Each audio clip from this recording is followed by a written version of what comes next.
Machine की नाई काम करते करते शुष्क न हो जाए और विचार बिना काम करते करते मशीन न हो जाए और केवल विचार करते करते शेख चिल्ली न हो जाए।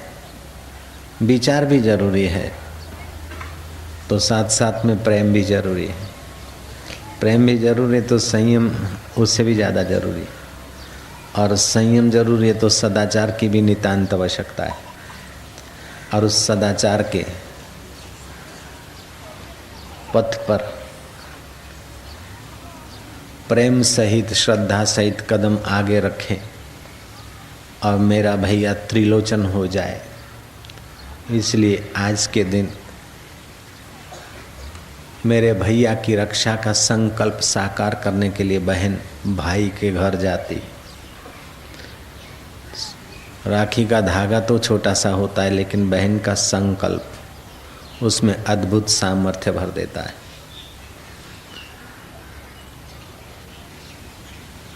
संकल्प की दुनिया है ये। संकल्प जितने निस्वार्थ होते हैं, संकल्प जितने निर्दोष होते हैं, संकल्प जितने पवित्र होते हैं, उतना ही उनका प्रभाव बढ़ जाता है। कुंता जी ने संकल्प करके अभिमन्यु को राखड़ी बांधी थी, था तो धागा, लेकिन जब तक कुंता जी के राखड़ी बांधी थी अभिमन्यु को बड़े बड़े योद्धे नहीं हरा सके। राखड़ी का धागा टूटने के बाद ही अभिमन्यु का पराजय हुआ। दैत्यों ने बड़ा घोर तुमुल युद्ध किया, देवताओं को परास्त होने की नौबत आ रही थी। उस नारी ने, उस नारायणी ने, शची ने राखड़ी का धागा लिया और इंद्रदेव को बांधा। उस धागे के साथ साथ इंद्र विजयी हो ये संकल्प ने काम किया और हार जीत में बदल गई। नए का सा मुंह लेकर दैत्य लोग गए अपने गुरु शुक्राचार्य के पास कि हम जीतते जीतते अचानक हार गए, हमारी बहुत बुरी हालत हो रही, हे दैत्य गुरु उपाय बताइए। दैत्य गुरु ने कहा वर्ष भर चुपचाप समझौता कर लो, क्योंकि वर्ष भर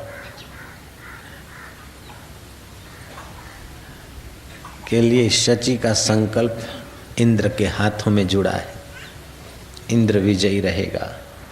इस समय युद्ध नहीं, इस समय समझौता करने का है। ये समय समझौता करने का है। बहन भैया को राखड़ी बांधती है कि वर्ष भर आने वाले विघ्न बाधाओं पर मेरा भैया विजेता होता जाए। साथ साथ में बहन भैया के ललाट पर तिलक करती है, मेरा भैया विजेता तो हो लेकिन प्राप्त वस्तु और परिस्थितियों में भावनामय भोग के दलदल में न गिरे। भोग से रोग आता है, भोग से भय होता है। मेरा भैया भोगी नहीं, मेरा भैया योगी बने। इसलिए बहन भाई के ललाट पर तिलक करके मानो उसे त्रिलोचन बनाना चाहती है। कामनाओं का दास नहीं, कामनाओं का स्वामी, काम विकार को हनन करने वाला, दहन करने वाला शिव। मेरा भाई शिव स्वरूप में स्थिर हो, मेरे भाई की मंगल दृष्टि हो, मेरे भाई का मंगल हो। और बहन भाई का मंगल चाहती है, शुभ कामनाएं बड़ा काम करती है, बड़ी मदद देती है। ये तो नारी नारायणी है अथवा भैया है, इन पशुओं की कामनाएं भी एक दूसरे को मदद करती है।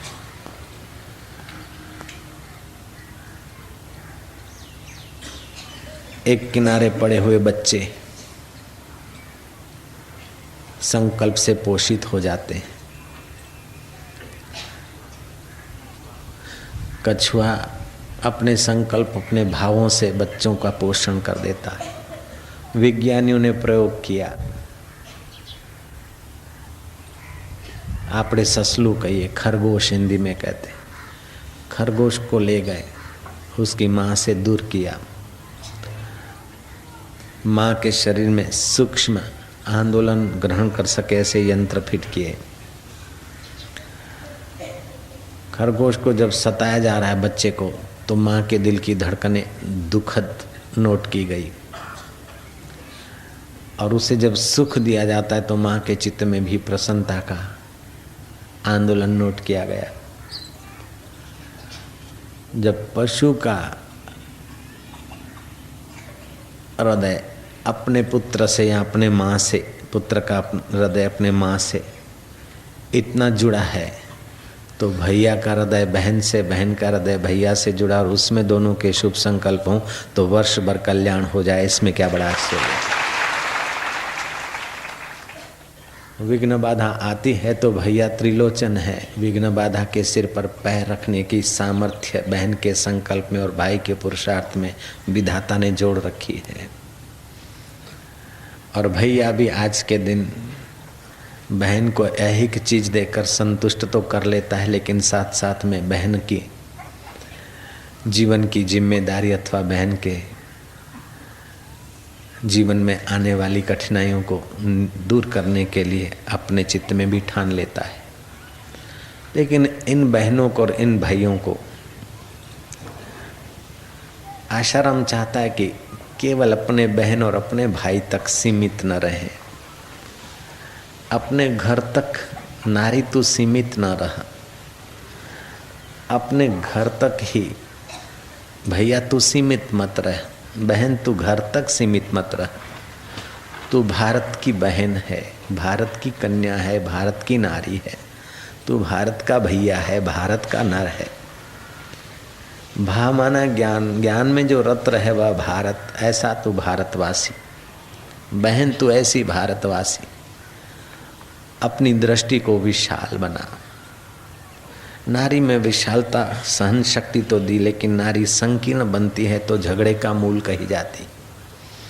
चार मड़े चोटला ने कूटे कोई ना ओटला, ये कलंक नारी को लग जाता है। अगर वो संकीर्ण है और तू मैं की बातों में अपना समय खराब करती है तो नारी के ऊपर ही कलंक लग जाता है। लेकिन नारी अगर भारतीय संस्कृति की महानता अपने हृदय में ले आए, अपने दिल में ठान ले, तो वह नारी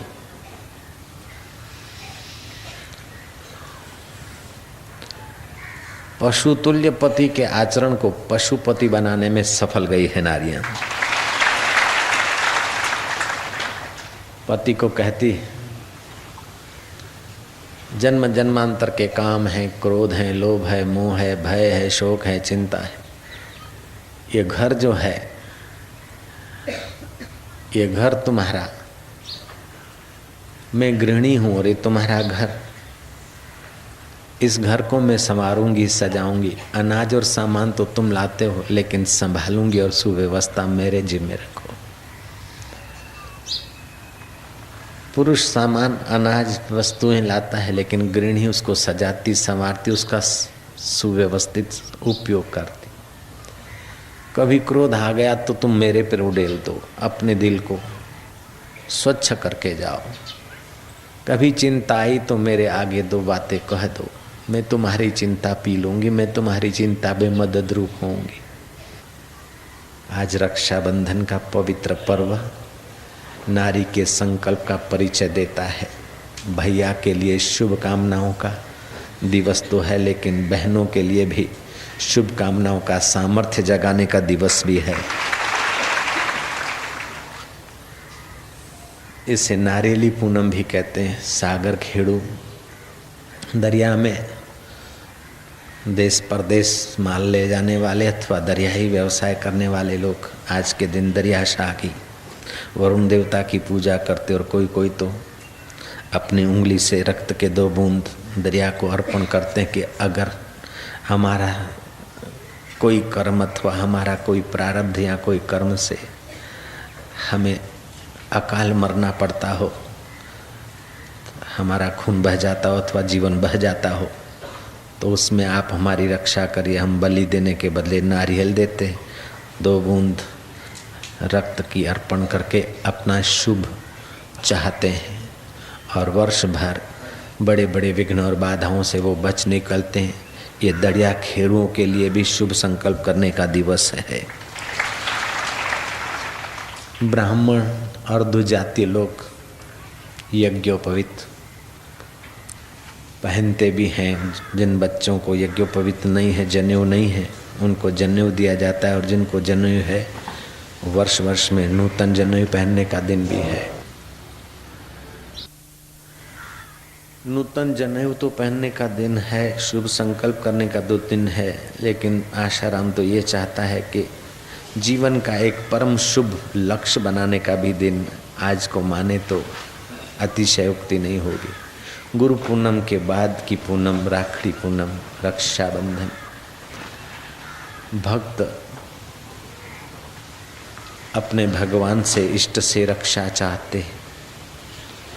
साधक अपने गुरु पूनम के बाद अपने गुरु के दैवी कार्य की विशालता हो, गुरु के लिए शुभ संकल्प करते और गुरु साधक की साधना के लिए शुभ संकल्प करके अरस परस एक दूसरे को आध्यात्मिक जगत में मदद रूप होने का संकल्प करके समाज को सुचारू रूप से परमात्मा पद तक जाने का अवसर प्राप्त हो, ऐसा भी शुभ दिन आज मनाया जाए।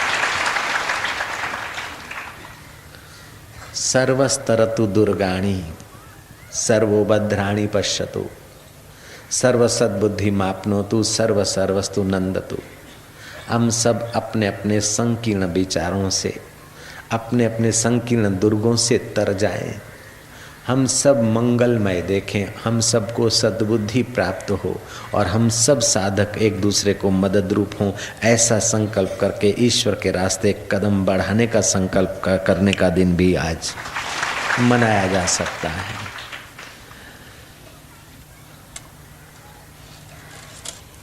शची ने इंद्र को राखड़ी बांधी थी, लक्ष्मी माँ ने बलि राजा को राखड़ी बांधी थी। बलि राजा ने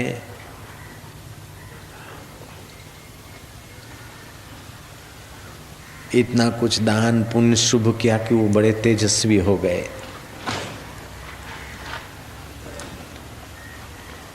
उनके नाम पर दैत्य कुछ का कुछ करने लगे। देवता चिंतित हुए भगवान के पास अर्ज की। भगवान ने कहा, बलि रावण और कंस की नाई मारने योग्य नहीं है, वहाँ तो मुझे नन्हा होकर जाना पड़ेगा। भगवान वामन होकर बलि से 3 पैर पृथ्वी के मांगते हैं और बलि ने दे दी और भगवान विराट हुए। एक कदम में यह लोग, दूसरे कदम में परलोक, तीसरा कदम कहाँ रखूं? बलि ने कहा, नाथ तीसरे कदम में आप मुझे ही नाप लीजिए। सर्वस्व देकर सर्वेश्वर को संतुष्ट किया। सर्वेश्वर कहते हैं कि बलि अब तुम्हें मैं सुतल में भेजूंगा, जिससे कुछ लेते हैं उसको दिए बिना लेने वाले को संतोष भी नहीं होता और लेने वाले का तेजहीन होता है। देने वाला तो पुण्य भागी हो जाता है, लेने वाला अगर लेता ही रहे तो तेजोहीन हो जाएगा। भगवान के लिए तो ये सिद्धांत नहीं लगता, लेकिन भगवान स्वतः ही जरा सा लेते हैं और बहुत सारा दिए बिना रहते नहीं। भगवान ने कहा कि बलि मैंने तेरा सर्वस्व लिया, लेकिन सर्वस्व लेने के बाद सर्वेश्वर तेरा द्वारपाल बनेगा। सुतल का राज्य बलि को मिला और भगवान वामन होकर आए थे। सब पाया तो फिर वामन होकर बलि के द्वार पर भगवान द्वारपाल होकर रहे। सप्ताह बीता, महीना बीता। लक्ष्मी जी सोचते कि प्रभु गए देव कार्य करने के लिए, अभी तक नहीं आए। पता क्या, देवों का तो कार्य हो गया, लेकिन अभी देवादिदेव भगवान नारायण देव बलि के यहाँ वचनबद्ध हैं, उनके द्वारपाल होकर बैठे हैं। लक्ष्मी जी ने बलि के महल में अनजान महिला का रूप लेकर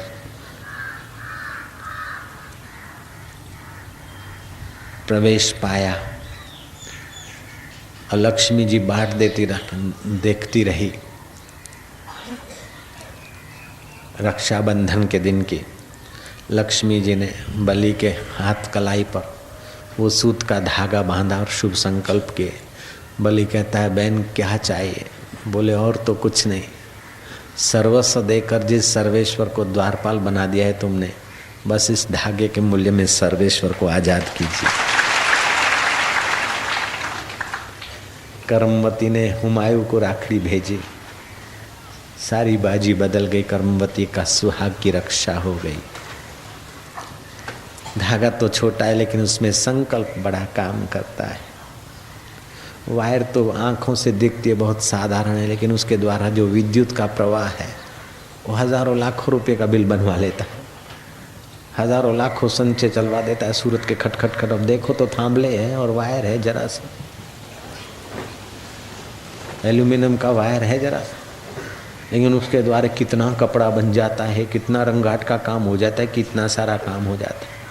जब लोहे का या तांबे का, एल्यूमिनियम का वायर इतने खटाखट संचय चला सकता है, तो रखड़ी का धागा भी खटाखट मन के संचय को बदलकर मालिक तक भी पहुंचा सकता है। मंत्रों में बड़ी शक्ति होती है, संकल्प में बड़ी शक्ति होती है।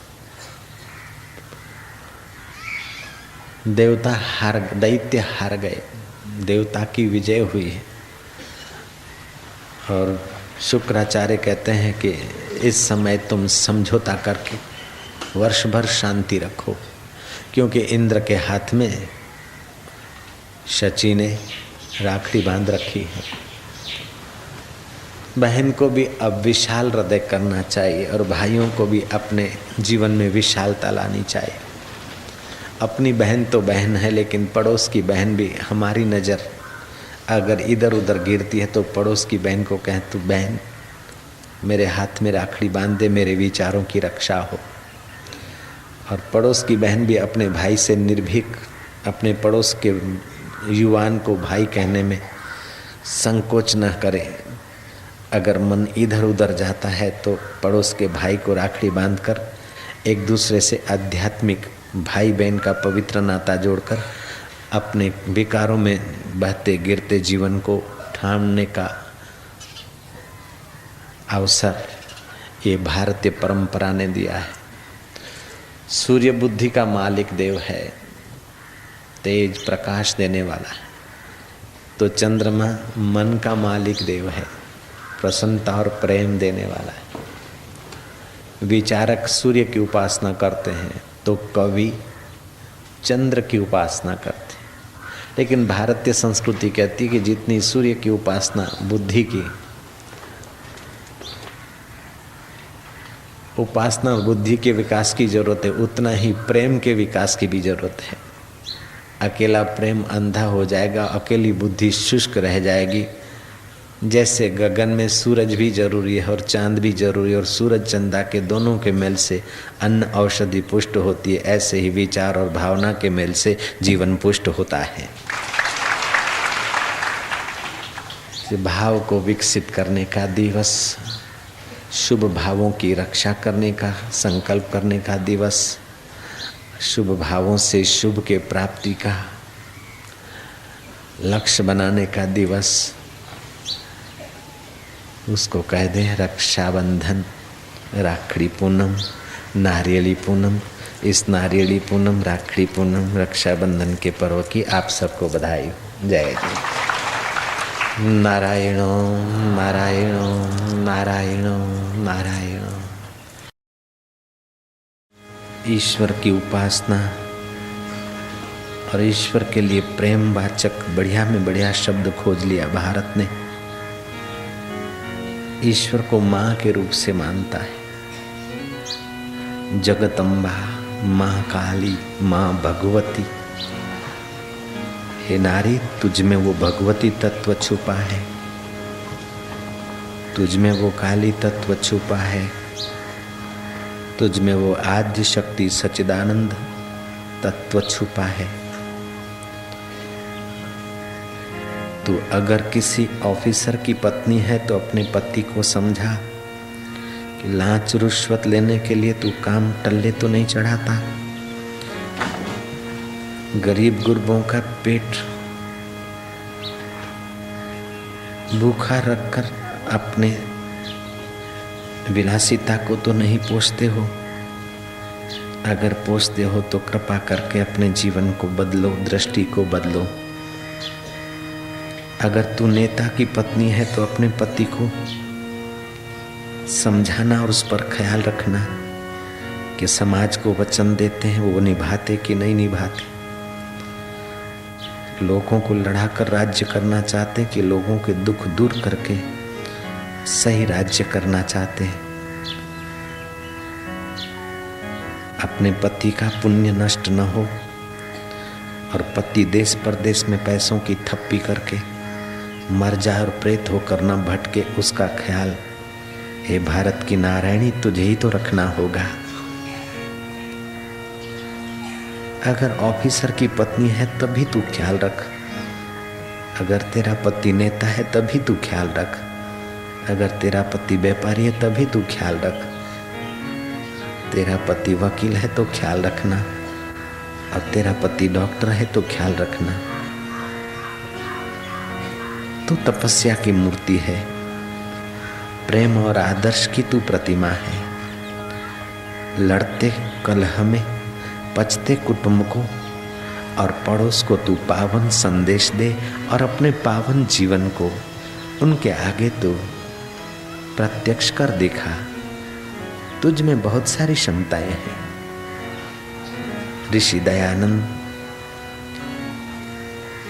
के मार्ग पे चलने वाले श्रद्धानंद साधु नहीं बने थे, पुलिस में नौकरी करते थे, शराब का भाव में मशगूल थे, लेकिन उनकी धर्म पत्नी ने ठान लिया कि मैं इनको बदल के ही रहूंगी, चाहे मुझे कितना भी सहन करना पड़े। सहन शक्ति तो नारी को ईश्वर ने वारसागत दी है, उसके रग रग में है। पति शराब पीकर आते, लथड़ते आते, मैं आपको शराब से रोकूंगी, मैं आपको बदल कर रहूंगी। बोले तू क्या बदलती, बड़ी आई। वो और शराब पीते, ऐसे होके आए एक दिन कि लोगों ने उठाकर बेहोशी हालत में छोड़ गए घर। रात्रि के 2 बजे पत्नी ने उनके पीठ पर हाथ फेरे, वमन करवाई, शराब का नशा उतरा, भोजन की थाली परोसती। तब वो थानेदार साहब कहते तू तो मेरे को खिलाए बिना खाती नहीं, अब रात्रि के 2 बजे हैं, भूखी रही है। बोले हाँ, आप खाएंगे तभी मैं खाऊंगी। बस उसकी सहन शक्ति और संकल्प ने पति का हृदय बदल दिया। बोले तू क्या चाहती है, मांग ले। बोले बस मैं यही मांगती हूँ कि बस आप शराब छोड़ दीजिए, आप महान आत्मा बनिए, आप असुर नहीं, आप दैत्य जीवन न बिताएं, आप देव जैसा जीवन बिताइए। उस देवी ने शुभ संकल्प करके याचना की, अपने लिए नहीं, पति के भले के लिए, और पति के हृदय में बैठे हुए परमात्मा ने सहयोग किया। उसी थानेदार ने संकल्प कर लिया, पत्नी को गुरु मानकर उसकी बात मान ली, और आगे चल के ऐसे तो नेक पुरुष हुए कि स्वामी श्रद्धानंद के नाम से पूजे जाते। गोपीचंद को मां ने ही इतनी ऊंचाई तक पहुंचाया, नारी ने पहुंचाया।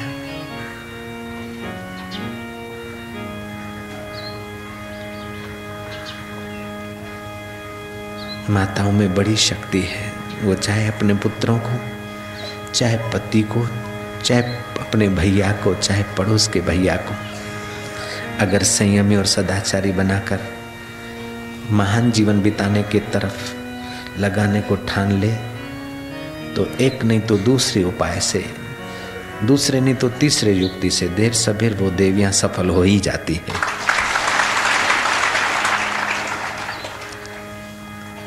उनके जीवन का एम गोल कुछ ऊंचा होता है तो महान बन जाती है। और जीवन कायम पिक्चर देखकर तू नहीं तो और सही मरते एक दूजे के लिए ऐसे गंदे दृश्य और फिल्म देखकर नारी अपना हरास कर लेती है। नारी को समान अधिकार नहीं, नारी के अधिकारों की तो कोई बराबरी नहीं कर सकता। नारी को ईश्वर ने वो अधिकार और वे क्षमताएं दे रखी है।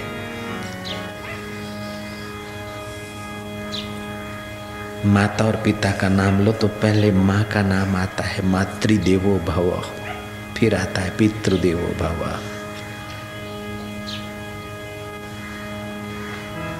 मातृ शक्ति छुपी है, आद्य शक्ति छुपी है। उसी शक्ति में गोता मार के अपने भैया को, अपने पड़ोसी भैया को, या आप जिसका पूर्ण हित चाहती हो, मंगल चाहती हो, उसको एक छोटा सा धागा भी अर्पण कर दोगी तो तुम्हारा संकल्प उनके जीवन में बड़ा काम करेगा और तुम्हारे को शुभ संकल्प करने का संतोष होगा। किसी का घर टूटता हो तो उसको जोड़ने का संकल्प कर दे, किसी का दिल टूटता हो तो उसे जोड़ने का संकल्प कर ले, किसी का मन मायूस हो, टूटता हो तो उसके मन में भगवत भक्ति भरने का संकल्प कर दे। कोई निगुरा है तो उसे सगुरा बनाने का संकल्प कर ले, कोई नास्तिक है तो उसे आस्तिक बनाने का संकल्प कर ले। तेरा शुभ संकल्प जरूर पूर्ण होगा, तू केवल ठान ले। भाई का कर्तव्य है कि बहन की शुभ राखड़ी रक्षाबंधन के दिन स्वीकार करे। 100-200 की साड़ियाँ 100-200 रुपए देकर वो छुट्टी न मान ले, अपितु बहन के शील की, बहन के प्रसन्नता की, बहन के शुभ की वर्ष भर की जिम्मेदारी नूतन करके याद करके अपने जीवन को संकल्पबद्ध करे। और भाइयों को संकीर्ण नहीं होना चाहिए, केवल अपनी एक आधी बहनी बहन नहीं, पड़ोस की बहन की भी रक्षा और पड़ोस के भाई का भी शुभ, ये अरस परस समाज में फैले। और ये बात जब नारी के पेट में आएगी, कोई भी सिद्धांत महिलाओं तक पहुंचता और महिलाएं उसे उठा लेती है तो उसे जीवित रखती है। सिद्धांत भले पुरुषों ने बनाया, आविष्कार भले रक्षाबंधन का ऋषियों ने किया, लेकिन झेल लिया नारियों ने और उसे अभी तक संभाले हुए। सामान भले पुरुष लाता है, लेकिन संभालना काम नारियों को सहज में लगता है। इसलिए शुभ संकल्पों को भारत की नारियों तक पहुंचाए।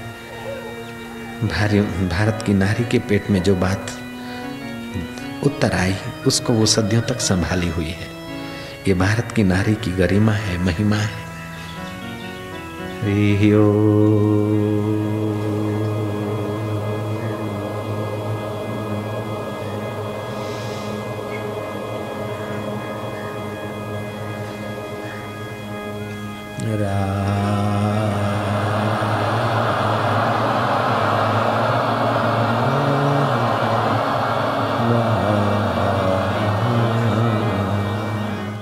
हरि सम जग कछु वस्तु नहीं, हरि सम जग कछु वस्तु नहीं, प्रेम पंथ सम पंथ, प्रेम पंथ सम पंथ, प्रेम पंथ सम पंथ, सतगुरु सम सज्जन नहीं, सतगुरु सम सज्जन नहीं, सद्गुरु सम सज्जन नहीं, सद्गुरु सम सज्जन नहीं, गीता सम नहीं ग्रंथ, गीता सम नहीं ग्रंथ, गीता सम नहीं ग्रंथ, गीता सम नहीं ग्रंथ, गीताया श्लोक पाठेन, गीता श्लोक पाठेन गोविंद स्मृति कीर्तनात् साधु दर्शन मात्रेण तीर्थकोटि फलं लभेत्। गीता के एकादश श्लोक के पाठ से, भगवान नाम कीर्तन से और साधु पुरुष के दर्शन से करोड़ों तीर्थ करने का फल कहा गया है।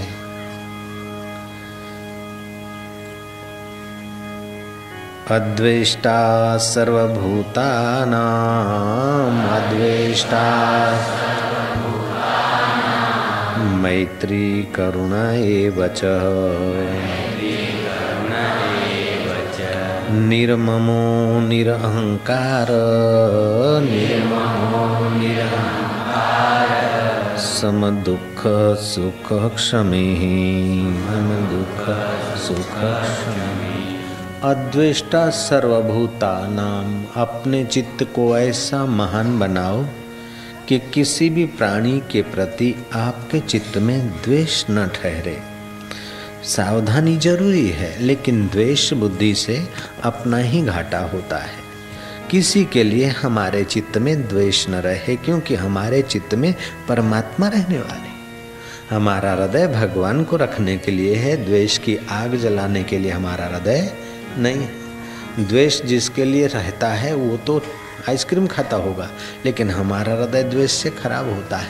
इसलिए अपने दिल में न सासू के लिए द्वेष रहे, न बहू के लिए द्वेष रहे, न ननद के लिए द्वेष रहे, न भाभी के लिए रहे, न भैया के लिए रहे, न पिता के लिए रहे, न पत्नी के लिए रहे, न परिवार के लिए रहे। द्वेष किसी के लिए नहीं। परिवार है एक पाठशाला, जन्म जन्मांतर के संस्कारों को उड़ेलने की जगह है। ठीक है, कभी आ गया गुस्सा, हो गया, मार दिया तमंचा, मार दिया तमाचा, मार दी थप्पड़ बेटे बेटी कोई आपस में जरा थोड़ा हो गया, लेकिन फिर घड़ी भर में भूल जाए। महाभारत का तुमुल युद्ध होता है दिन भर, लेकिन शाम को दोनों शत्रु सेना के लोग एक दूसरे से हाथ मिला के मिलते, प्रणाम करके मिलते। हाथ मिलाने की परंपरा तो अभी आई। एक दूसरे के यहाँ जाते मिलते हैं, चित्त में द्वेष न रखें। किसी फकीर ने कहा, सूफी फकीर ने, कि 4 मनुष्यों से सावधान रहना चाहिए। झूठ बोले इंसान से सावधान रहे। वो झूठ बोला कभी भी धोखा दे सकता है और कुछ भी कर सकता है। विवेकानंद ने भी इस बात को कहा कि जो जरा जरा बात में झूठ बोलते हैं वो खतरनाक आदमी होते हैं, कुछ भी कर सकते हैं। दूसरा मनुष्य वह है जो मूर्ख है, भले झूठ तो नहीं बोलता, मूर्ख है। तो मूर्ख भले तुम्हारा हितैषी है, लेकिन तुमको जरा जरा बात पे टेंशन दे देगा। इसलिए मूर्ख आदमी से भी थोड़ा बच के, झूठ बोलने वाला और मूर्ख। तीसरी बात, जो कपटी है अथवा अति लोभी है, उससे भी अपने को बचाए। और चौथी बात, जो नीच दिल का है, नीच हृदय का है, वो एंड मौके पे तुम्हें धोखा दे देगा। इसलिए इन 4 प्रकार के मनुष्य से बचिए। जो नीच विचार का है, नीच हृदय का है, उससे ज़्यादा आप जुड़िए नहीं। ठीक ठीक काम पुरतु काम। नीच वृत्ति का व्यक्ति, नीच हृदय का व्यक्ति कभी भी आपको दुख के घाट, कष्ट के घाट उतारेगा, अथवा कष्ट के घाट उतरोगे तो आपको विशेष धोखा देगा, जैसे जुडास ने जीसस को धोखा दे दिया, यहूदा ने। तो अपने चित्त में द्वेष का अभाव, भगवान के रास्ते जाने वालों से मैत्री, अपने से छोटे हैं तो करुणा। मैत्री करुणा एवच, फिर ममता न बढ़े। ये मेरा मेरा मेरा, शरीर भी मेरा नहीं तो ये मेरा कब तक। ऊपर से कह दो मकान मेरा, घर मेरा, ये मेरा, भीतर से कहोगे ये सब सपना है। मैत्री करुणा एवच निर्ममो निरहंकार, ममता और अहंकार से अपने हृदय को बचाते रहना। धन का अहंकार आए तो बड़े बड़े धनाढ्य हैं, सत्ता का, सौंदर्य का, भक्ति का कोई भी अहंकार आए तो याद रखना कि ये घाटा कराने वाला है। अहंकार मिटाने के लिए उस अनुरूप उपाय कर लेना। जिस सुख को राजे महाराजे राज्य वैभव को तुच्छ समझकर ऋषि आश्रम में लेने को जाते थे राजा भरतरी, गोपीचंद, राजा जनक, राजा अश्वपति, राजा भोज और राजा रामचंद्र जी भी जिस आत्म सुख में मग्न रहते थे वह आत्म सुख का अधिकार मनुष्य जन्म में मिलता है। इसलिए चरपरे चवाना अथवा मीठी मिठाइयों तक रुकना नहीं। ज्ञान भाव, ज्ञान और भाव की एकता जीवन में जरूरी है। गीता कहती है बुद्धा भाव संविताहा, बुद्धि और भाव का समन्वय करिए। बुद्धिपूर्वक समझिए कि शरीर पंचभौतिक मिथ्या मिट्टी में मिलने वाला है, और भावना कीजिए कि इस मिट्टी में शरीर को चलाने वाला चैतन्य जो है सोहम साक्षी मेरा आत्मा, सो मैं हूँ। आत्मा की भावना कीजिए। आत्मज्ञान का वर्णन सुनिए सत्पुरुषों से। आत्मज्ञान की बात ही अपने सत्मित्रों से कीजिए। आत्मज्ञान का ही प्रसाद अपने प्रियों को दीजिए। आत्म भावना से ही जगत को देखिए, तो तुम्हारा ज्ञान और भाव दिव्यता में बदल जाएगा। टुकड़े टुकड़े का ज्ञान, खंड खंड का ज्ञान उस अखंड ज्ञान से प्रकाशित होता है। उस अखंड स्वरूप आत्मा को आनंद स्वरूप, प्रेम स्वरूप, माधुर्य स्वरूप जानकर तल्लीन होते जाइए। जय हो मारा वाला, इन्हें वाल करो। प्रभु तारो जय हो।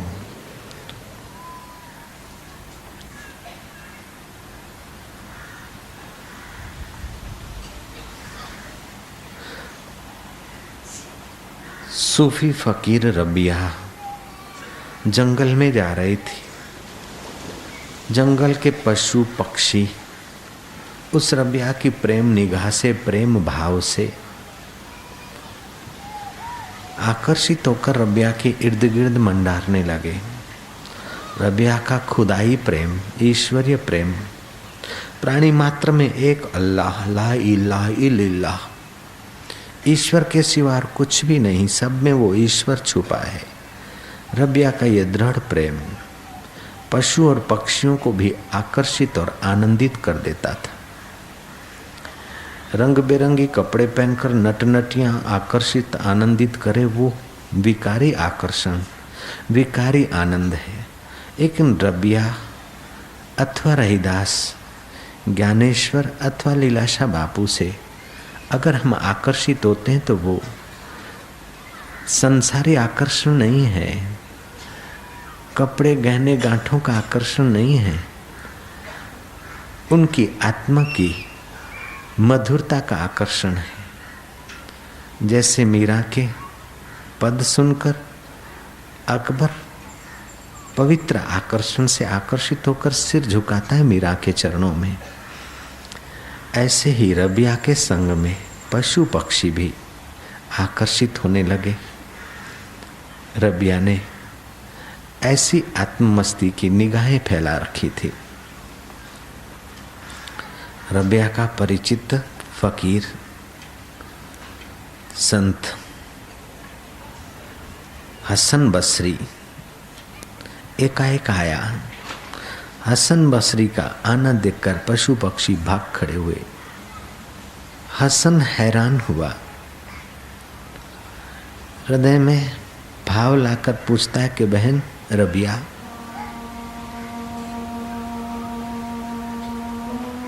तेरे से तो ये पशु पक्षी प्रेम विवल हो रहे थे, मुझे देखकर क्यों भाग खड़े हुए?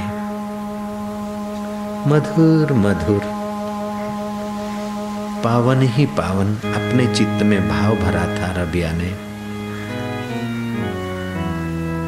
रबिया ने पूछा कि हसन, तुमने आज क्या खाया है? हसन ने कहा, मैं गोश्त खाकर आया हूं, मीट खाकर आया हूं। रबिया ने कहा, जो उनकी हिंसा करने वाले, उनको खाने वाले तुम हो, तो वो तुमको देखकर कैसे खड़े रहेंगे? जो प्रेम से भरा है, जो प्राणी मात्र में अल्लाह को देखता है, ईश्वर को देखता है, उनका ही प्रेम पूर्ण विकसित होता है।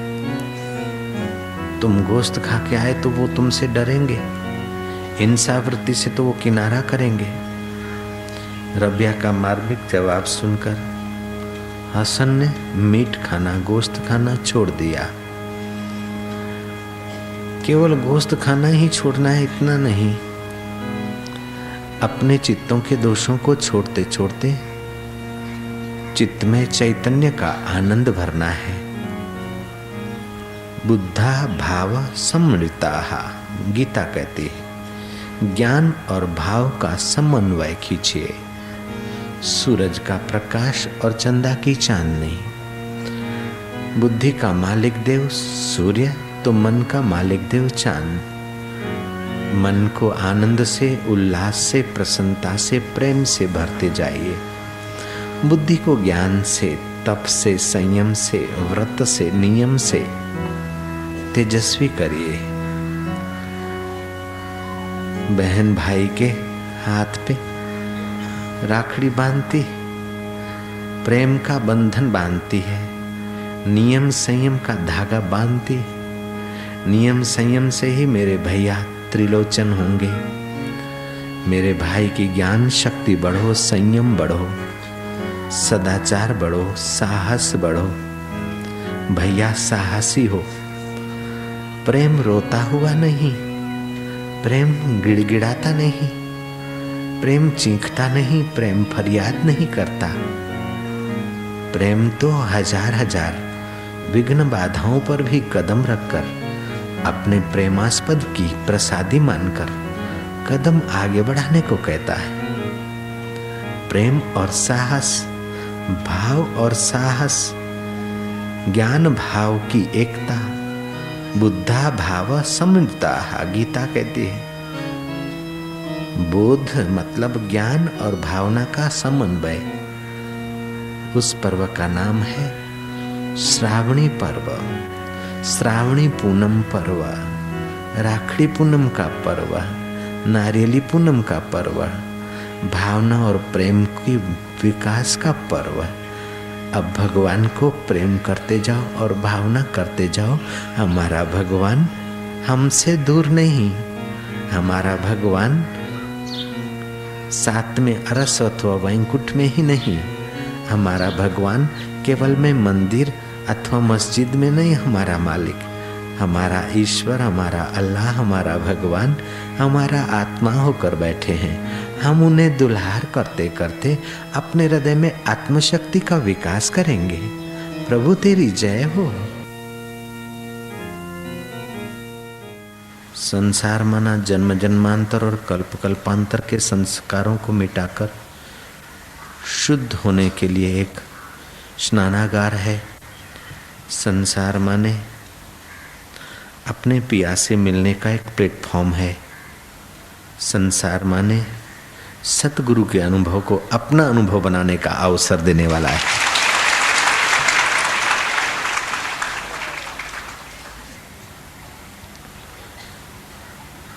सच्चरित्रवान पुत्र, मधुर भाषिणी पत्नी,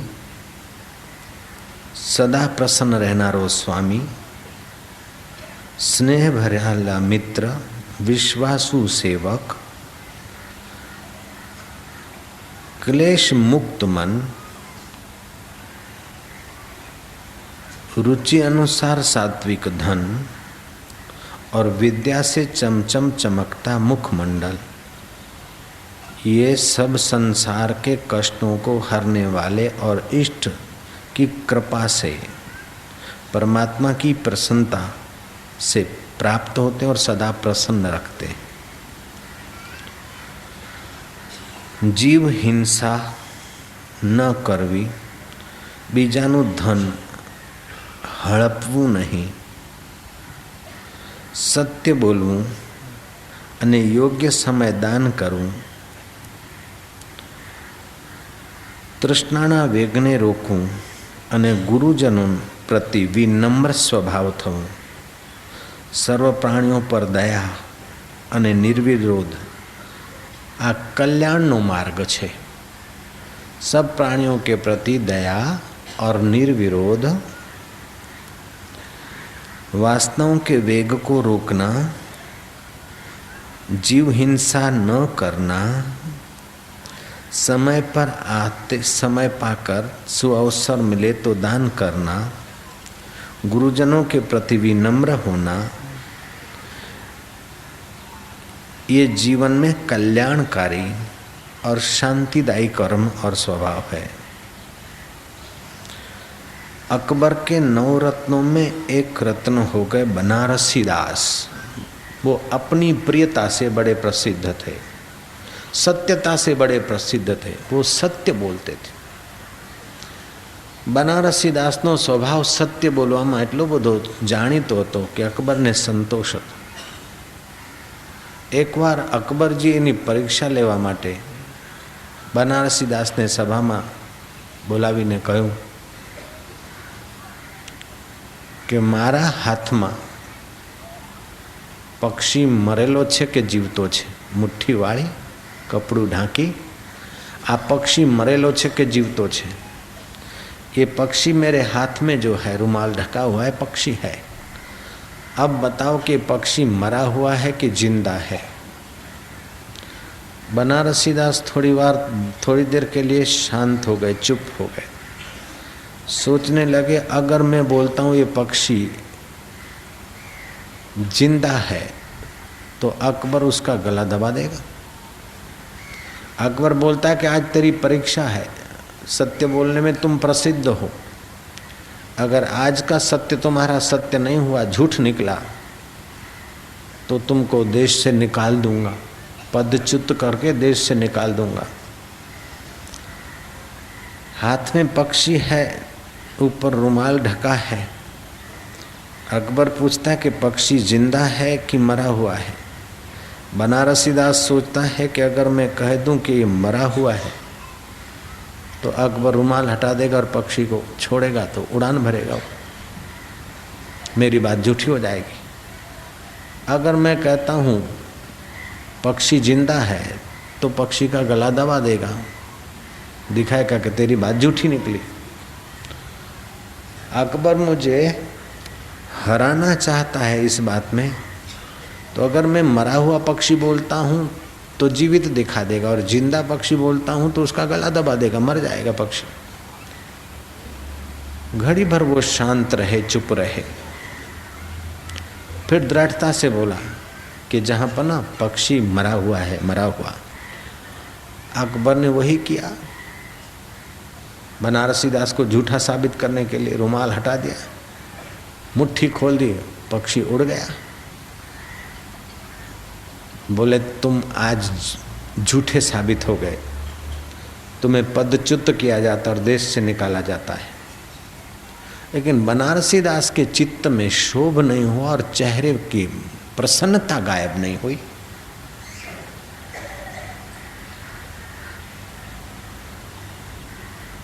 क्लेश मुक्त मन, चमकता मुख, ये पुण्य आत्मा की निशानी है। क्लेश मुक्त मन और चमकता चेहरा, प्रसन्न चेहरा, ये दोनों दिखाई दिया। पदच्युत का आदेश सुना, देश से निकसी सुनी, फिर भी बनारसी दास के चेहरे पर मलिनता नहीं आई और चित्त में शोभ नहीं हुआ। अकबर कहते हैं कि क्यों, तुम्हें कुछ कहना है क्या सफाई में? बोले अगर तुम्हारी सुनने की ख्वाहिश है तो मैं कह देता हूँ, नहीं तो मुझे कुछ नहीं कहना। हाँ अच्छा सुनाओ। मैंने जानबूझ के कहा कि पक्षी मरा हुआ है। अगर मैं पक्षी जिंदा बोलता तो आप उसका गला दबा देते। मैं सत्यवादिता में तो प्रसिद्ध हूँ, लेकिन ऐसा सत्य नहीं कि किसी की जान ले ले। इसलिए जानबूझ के मैंने असत्य बोला कि पक्षी मरा हुआ है ताकि उसको जीवन दान मिल जाए। सत्यम ब्रूयात हितम ब्रूयात, सत्य बोलो और हितकर बोलो और मधुर बोलो। कभी कभी माँ सत्य तो बोलती है लेकिन मधुर नहीं, कटु बोलती। कभी कभी माँ सत्य भी नहीं बोलती, मधुर भी नहीं बोलती और कटु बोलती, लेकिन हितकर तो बोलती है। दवा कड़वी झेर होती है, जो हूँ पी छू मीठी छे मीठी छे, ले ले ले ले पी पी पी, नहीं पिया પડશે એક લાફો મારા રોયા। એ પોલીસવાળા, એ બાવા એને પકડીને લઈ જા। ત્યાં બાવો એ નથી, પોલીસવાળો એ નથી, કે પેલો રહેજો પકડી જશે। लेकिन माँ का भाव हित का है। जो प्राणी मात्र के लिए हित की भावना करता है उसका चित्त प्रसन्न रहता है, उसके चेहरे की चमक बनी रहती है, उसके मन का माधुर्य बना रहता है, उसका मन मलान नहीं होता। चाहे ऐसा बनारसीदास हो, चाहे कबीर जी हो, चाहे नानक हो, चाहे तुकाराम हो, चाहे मीराबाई हो, चाहे एकनाथ हो, चाहे नरसिंह मेहता हो। नरसिंह मेहता पर लांछन लगाने वालों लोगों ने तो हद कर दी। नरसिंह मेहता का तेज प्रभाव देखकर लोगों ने न जाने क्या क्या षड्यंत्र रचे। और नागर ब्राह्मण, वो नरसिंह मेहता नागर ब्राह्मण, उन्हीं के नागर ब्राह्मणों में और उन्हीं का कोई मामा और कोई सगे वाला एक्शन कमेटी का मेंबर हुआ है। फिर भी नरसिंह मेहता का चित्त मलिन नहीं और चेहरा उदास नहीं। ये चमक है पर उपकार और सत्य के प्रभाव। सत्य एक परमात्मा है और वो परमात्मा सब जगह सब में है। ये बात भगवान अपने मुंह से कहेंगे।